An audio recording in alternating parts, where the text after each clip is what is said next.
मधुबन के बाबा, मधुबन के बाबा मुरली वाले, आपका क्या कहना, आपका क्या कहना। ओम शांति। आज 10 जनवरी 2025 के साकार मधुर महावाक्य हैं। आज मीठे मीठे बाप दादा बोले, मीठे बच्चे, बाप तुम्हें ज्ञान योग की खुराक खिलाकर जबरदस्त खातरी करते हैं, तो सदैव खुश मौज में रहो और श्रीमत अनुसार सबकी खातरी करते चलो। बाबा ने कहा, मीठे बच्चे, बाप तुम्हें ज्ञान योग की खुराक खिलाकर जबरदस्त खातरी करते हैं, तो सदैव खुश मौज में रहो और श्रीमत अनुसार सबकी खातरी करते चलो। बाबा ने आज प्रश्न पूछा कि इस संगम युग पर आपके पास सबसे अमूल्य चीज़ कौन सी है, किसकी संभाल करनी है। तो उत्तर में बाबा ने कहा, इस सर्वोत्तम ब्राह्मण कुल में आपकी यह जीवन बहुत अमूल्य है, इसलिए शरीर की संभाल ज़रूर करनी है। ऐसे नहीं कि ये तो मिट्टी का पुतला है, कहीं ये खलास हो जाए। नहीं, इनको जीते रखना है। कोई बीमार होते हैं तो तुम उनसे तंग नहीं होना है। उनको बोलो, तुम शिव बाबा को याद करो। जितना याद करेंगे उतना पाप कटते जाएंगे। उनकी सर्विस करनी चाहिए। जीता रहे, शिव बाबा को याद करता रहे। ओम शांति। ज्ञान का तीसरा नेत्र देने वाला रूहानी बाप बैठ रूहानी बच्चों को समझाते हैं। ज्ञान का तीसरा नेत्र सिवाय बाप के और कोई दे नहीं सकता। अभी तुम बच्चों को ज्ञान का तीसरा नेत्र मिला है। अभी तुम बच्चे जानते हो कि ये पुरानी दुनिया बदलने वाली है। बेचारे मनुष्य नहीं जानते कि कौन बदलाने वाला है और कैसे बदलाते हैं, क्योंकि उनको ज्ञान का तीसरा नेत्र ही नहीं है। तुम बच्चों को अभी ज्ञान का तीसरा नेत्र मिला है, जिससे तुम सृष्टि के आदि मध्य अंत को जान गए हो। यह है ज्ञान की स्क्रीन। स्क्रीन की एक बूंद भी कितनी मीठी होती है। ज्ञान का एक ही अक्षर है, मन मना भव। ये अक्षर कितना मीठा है। अपने को आत्मा समझ बाप को याद करो। बाप शांति धाम और सुख धाम का रास्ता बता रहे हैं। बाप आए हैं बच्चों को स्वर्ग का वर्षा देने, तो बच्चों को कितनी खुशी रहनी चाहिए। कहते भी हैं कि खुशी जैसी खुराक नहीं। जो सदैव खुश मौज में रहते हैं उनके लिए यह जैसे खुराक होती है। 21 जन्म मौज में रहने की ये जबरदस्त खुराक है। ये खुराक सदैव एक दो को खिलाते रहो। यह है एक दो की जबरदस्त खातरी। ऐसी खातरी और कोई मनुष्य की कर न सके। तुम बच्चे श्रीमत पर सभी की रूहानी खातरी करते हो। सच्ची सच्ची खुश खैराफात भी यह है कि किसी को बाप का परिचय देना। मीठे बच्चे जानते हैं, बेहद के बाप द्वारा हमको जीवन मुक्ति की सौगात मिलती है। सतयुग में भारत जीवन मुक्त था, पावन था। बाप बहुत बड़ी ऊंची खुराक देते हैं। तब तो गायन है, अति इंद्रिय सुख पूछना हो तो गोप गोपियों से पूछो। यह ज्ञान और योग की कितनी फर्स्ट क्लास वंडरफुल खुराक है।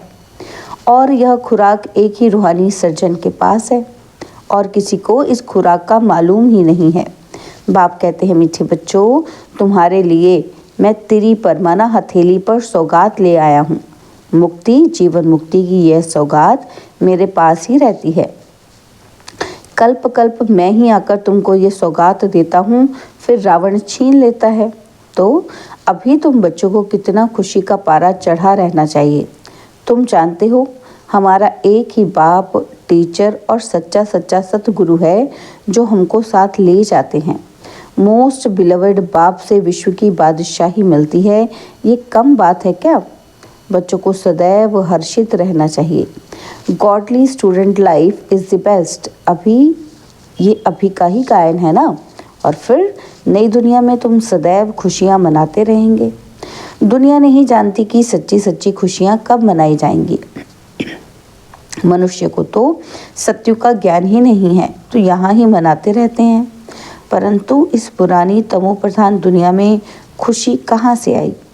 यहाँ तो त्राही त्राही करते रहते हैं, कितना दुख की दुनिया है।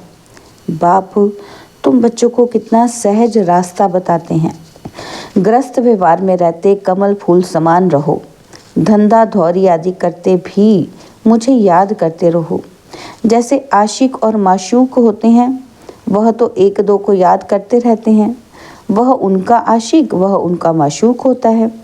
यहाँ ये बात नहीं है। यहाँ तो तुम सभी एक माशूक के जन्म जन्मांतर से आशिक रहे हो। बाप तुम्हारा कभी आशिक नहीं बनता। तुम उस माशूक को आने के लिए जिद याद करते हो। जब दुख जास्ती होता है तो जास्ती सुमिरन करते हैं। तभी तो गायन भी है कि दुख में सुमिरन सब करे, सुख में करे न कोई। इस समय जैसे बाप सर्वशक्तिमान है, दिन प्रतिदिन माया भी सर्वशक्तिमान तमो प्रधान होती जाती है। इसलिए अब बाप कहते हैं, क्या कहते हैं? मीठे बच्चे, देही अभिमानी बनो। अपने को आत्मा समझ मुझ बाप को याद करो और साथ साथ दैवी गुण भी धारण करो। तुम ऐसे माना लक्ष्मी नारायण बन जाएंगे। इस पढ़ाई में मुख्य बात है ही याद की। ऊंच ते ऊंच बाप को बहुत प्यार स्नेह से याद करना चाहिए। वह ऊंच ते ऊंच बाप ही नई दुनिया स्थापन करने वाला है। बाप कहते हैं, मैं आया हूँ तुम बच्चों को विश्व का मालिक बनाने, इसलिए अब मुझे याद करो तो तुम्हारे अनेक जन्मों के पाप कट जाएंगे। पतित पावन बाप कहते हैं, तुम बहुत पतित बन गए हो, इसलिए अब तुम मुझे याद करो तो तुम पावन बन और पावन दुनिया का मालिक बन जाएंगे। पतित पावन बाप को ही बुलाते हैं ना, तो अब बाप आए हैं तो ज़रूर पावन बनना पड़े। बाप दुख हरता सुख करता है। बरोबर सतयुग में पावन दुनिया थी तो सभी सुखी ही थे। अब बाप फिर से कहते हैं, बच्चे शांति धाम और सुख धाम को याद करते रहो। अभी है संगम युग। खिवैया तुमको उस पार से इस पार से उस पार ले जाते हैं। नैया कोई एक नहीं, सारी दुनिया जैसे एक बड़ा जहाज है, उनको पार ले जाते हैं। तो मीठे बच्चों को कितनी खुशियाँ होनी चाहिए। तुम्हारे लिए तो सदैव खुशी ही खुशी है। बेहद का बाप हमको पढ़ा रहे हैं। वाह, ये तो कभी न सुना न पढ़ा। भगवानुवाच कि मैं तुम रूहानी बच्चों को राजयोग सिखा रहा हूँ, तो पूरी रीति सीखना चाहिए, धारणा करनी चाहिए, पूरी रीति पढ़ना चाहिए। पढ़ाई में नंबरवार तो सदैव होते ही हैं। अपने को देखना चाहिए कि मैं उत्तम हूँ, मध्यम हूँ या कनिष्ठ हूँ। बाप कहते हैं, अपने को देखो कि मैं ऊंच पद पाने के लायक हूँ, रूहानी सर्विस करता हूँ। क्योंकि बाप कहते हैं, बच्चे सर्विसेबल बनो, फॉलो करो। मैं आया ही हूँ सर्विस के लिए, रोज़ सर्विस करता हूँ, इसलिए ही तो ये रथ लिया है। इनका रथ बीमार पड़ जाता है तो मैं इनमें बैठ मुरली लिखता हूँ। मुख से तो बोल नहीं सकते तो मैं लिख देता हूँ, ताकि बच्चों के लिए मुरली मिस ना हो। तो मैं भी सर्विस पर हूँ ना, ये है रूहानी सर्विस। तो तुम बच्चे भी बाप की सर्विस में लग जाओ। ऑन गॉड फादरली सर्विस, जो अच्छा पुरुषार्थ करते हैं, अच्छी सर्विस करते हैं, उनको महावीर कहा जाता है। देखा जाता है कौन महावीर है, जो बाबा के डायरेक्शन पर चलते हैं। बाप का फरमान है, अपने को आत्मा समझ, भाई भाई देखो, इस शरीर को भूल जाओ। बाबा भी शरीर को नहीं देखते हैं। बाप कहते हैं, मैं आत्माओं को देखता हूँ। बाकी यह तो ज्ञान है कि आत्मा शरीर बिगर बोल नहीं सकती। मैं भी इस शरीर में आया हूँ, लोन लिया हुआ हूँ। शरीर साथ ही आत्मा पढ़ सकती है। बाबा की बैठक यहाँ है, तो यह है अकाल तख्त। आत्मा अकाल मूर्त है। आत्मा कब छोटी बड़ी नहीं होती है, शरीर छोटा बड़ा होता है। जो भी आत्माएं हैं, उन सभी का तख्त यह भ्रिकुटी है। शरीर तो सभी के भिन्न भिन्न होते हैं। किसी का अकाल तख्त पुरुष का है और किसी का अकाल तख्त स्त्री का है, किसी का अकाल तख्त बच्चे का है। बाप बैठ बच्चों को रूहानी ड्रिल सिखलाते हैं। जब कोई से बात करो तो पहले अपने को आत्मा समझो। हम आत्मा फलाने भाई से बात करते हैं, बाप का पैगाम देते हैं कि शिव बाबा को याद करो, याद से ही जंग उतरनी है। सोने में जब अलाई पड़ती है तो सोने की वैल्यू कम हो जाती है। तुम आत्माओं में भी जंग पड़ने से तुम वैल्यूलेस हो गए हो। अब फिर पावन बनना है। तुम आत्माओं को अब ज्ञान का तीसरा नेत्र मिला है। उस नेत्र से अपने भाइयों को देखो। भाई भाई को देखने से कर्मेंद्रियां चंचल नहीं होंगी। राज्य भाग्य लेना है, विश्व का मालिक बनना है तो ये मेहनत करो। भाई भाई समझ सभी को ज्ञान दो, तो फिर ये टेव आदत पक्की हो जाएगी। सच्चे सच्चे ब्रदर्स तुम सभी हो। बाप भी ऊपर से आए हैं, तुम भी आए हो। बाप बच्चों सहित सर्विस कर रहे हैं। सर्विस करने की बाप हिम्मत देते हैं। हिम्मते बच्चे मददे बाप। तो ये प्रैक्टिस करनी है। मैं आत्मा भाई को पढ़ाता हूँ, आत्मा पढ़ती है ना। इसको स्पिरिचुअल नॉलेज कहा जाता है, जो रूहानी बाप से ही मिलती है। संगम पर ही बाप आकर ये नॉलेज देते हैं कि अपने को आत्मा समझो। तुम नंगे आए थे और फिर यहाँ शरीर धारण कर तुमने 84 जन्म का पाठ बजाया है। अब फिर वापस चलना है। इसलिए अपने को आत्मा समझ भाई भाई की दृष्टि से देखना है। ये मेहनत करनी है, अपनी मेहनत करनी है। दूसरे से हमारा क्या जाता। चैरिटी बिगिंस एट होम, अर्थात पहले खुद को आत्मा समझ फिर भाइयों को समझाओ तो अच्छी रीति तीर लगेगा। यह जौहर भरना है। मेहनत करेंगे तब ही ऊंच पद पाएंगे। इसमें कुछ सहन भी करना पड़ता है। जब कोई उल्टी सुल्टी बात बोले तो तुम चुप रहो। तुम चुप रहेंगे तो फिर दूसरा क्या करेगा। ताली दो हाथ से बजती है। एक ने मुख की ताली बजाई, दूसरा चुप कर दे तो वह आप ही चुप हो जाएंगे। ताली से ताली बजने की आवाज़ हो जाता है। बच्चों को तो एक दो का कल्याण करना है। बाप समझाते हैं, बच्चे सदैव खुशी में रहना चाहते हो तो मन मना भव। अपने को आत्मा समझ बाप को याद करो। भाइयों माना और आत्माओं की तरफ देखो। तो बच्चों को रूहानी यात्रा पर रहने की आदत डालनी है। तुम्हारे ही फायदे की बात है। बाप की शिक्षा भाइयों को देनी है। बाप कहते हैं, मैं तुम आत्माओं को ज्ञान दे रहा हूँ, आत्मा को ही देखता हूँ। मनुष्य मनुष्य से बात करेंगे तो उनके मुख को देखेंगे ना। तुम आत्मा से बात करते हो तो आत्मा को ही देखना है। भल शरीर द्वारा ज्ञान देते हो, परंतु इसमें शरीर का भान तोड़ना होता है। तुम्हारी आत्मा समझती है कि परमात्मा बाप हमको ज्ञान दे रहे हैं। बाप भी कहते हैं आत्माओं को देखता हूँ। आत्माएं भी कहती हैं कि हम परमात्मा बाप को देख रहे हैं, उनसे नॉलेज ले रहे हैं। इसको कहा जाता है स्पिरिचुअल ज्ञान की लेन देन। आत्मा की आत्मा के साथ। तो आत्मा में ही ज्ञान है, आत्मा को ही ज्ञान देना है। यह जैसे जौहर है। तुम्हारे ज्ञान में यह जौहर भर जाएगा तो किसी को भी समझाने से झट तीर लग जाएगा। बाप कहते हैं ना कि प्रैक्टिस करके देखो, तीर लगता है ना। तो ये नई टेव डालनी है तो फिर शरीर का भान निकल जाएगा। माया के तूफान कम आएंगे, बुरे संकल्प नहीं आएंगे, क्रिमिनल आई भी नहीं रहेगी। हम आत्मा ने 84 का चक्र लगाया। अब नाटक पूरा होता है। अब बाबा की याद में रहना है। याद से ही तमो प्रधान से सतो प्रधान बन सतो प्रधान दुनिया के मालिक बन जाएंगे। कितना सहज है। बाप जानते हैं कि बच्चों को ये शिक्षा देना भी मेरा पाठ ही है। कोई नई बात नहीं। हर 5000 वर्ष बाद हमको आना होता है।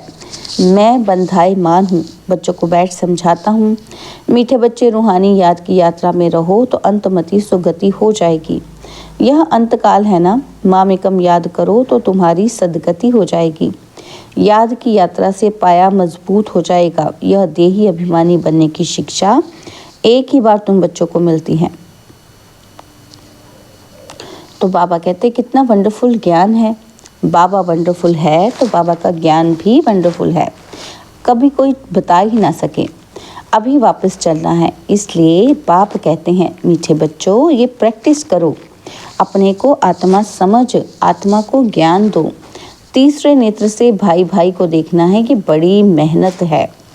यह है तुम ब्राह्मणों का सर्वोत्तम ऊंच ते ऊंच कुल। इस समय तुम्हारा जीवन अमूल्य है, इसलिए इस शरीर की भी संभाल करनी है। तमोप्रधान होने के कारण शरीर की आयु भी कम होती गई है।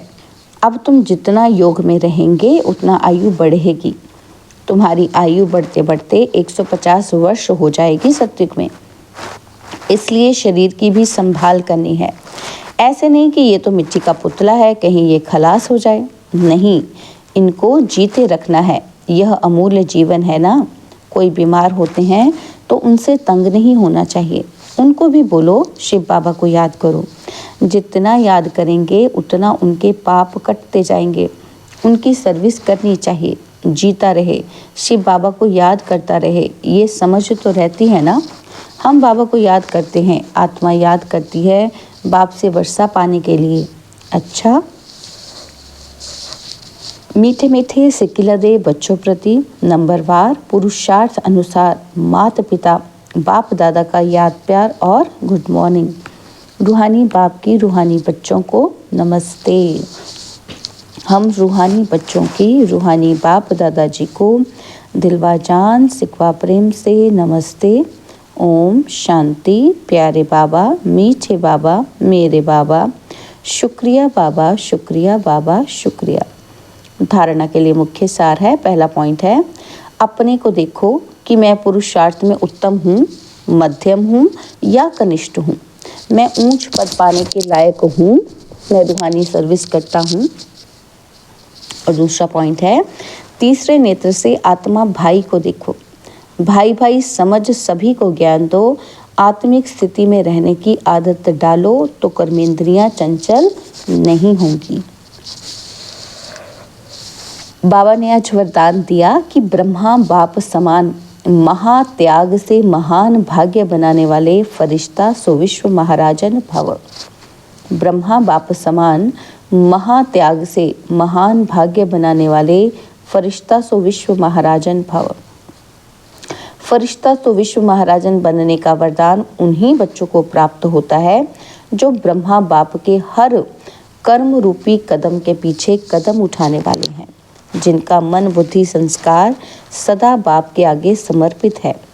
जैसे ब्रह्मा बाप ने इसी महान त्याग से महान भाग्य प्राप्त किया, अर्थात नंबर 1 संपूर्ण फरिश्ता और नंबर 1 विश्व महाराजन बने, ऐसे फॉलो फादर करने वाले बच्चे भी महान त्यागी व सर्वस्व त्यागी होंगे। संस्कार रूप से भी विकारों के वंश का त्याग करेंगे। स्लोगन है, अभी सब आधार टूटने हैं, इसलिए एक बाप को अपना आधार बनाओ। अपनी शक्तिशाली मनसा द्वारा सकाश देने की सेवा करो। ओम शांति। आज के अंतर्मुखी अभ्यास के लिए बाबा ने कहा कि अपनी शक्तिशाली मनसा द्वारा सकाश देने की सेवा करनी है। इतनी सारी प्रकृति को परिवर्तन करना, तमोगुणी संस्कारों वाली आत्माओं के तमोगुणी वाइब्रेशंस को बदलना और स्वयं को भी ऐसे खूने नाहक वायुमंडल के वाइब्रेशन से सेफ रखना तथा उन आत्माओं को सहयोग देना, इस विशाल कार्य के लिए मनसा को शुभ भावनाओं से संपन्न शक्तिशाली बनाओ। ओम शांति।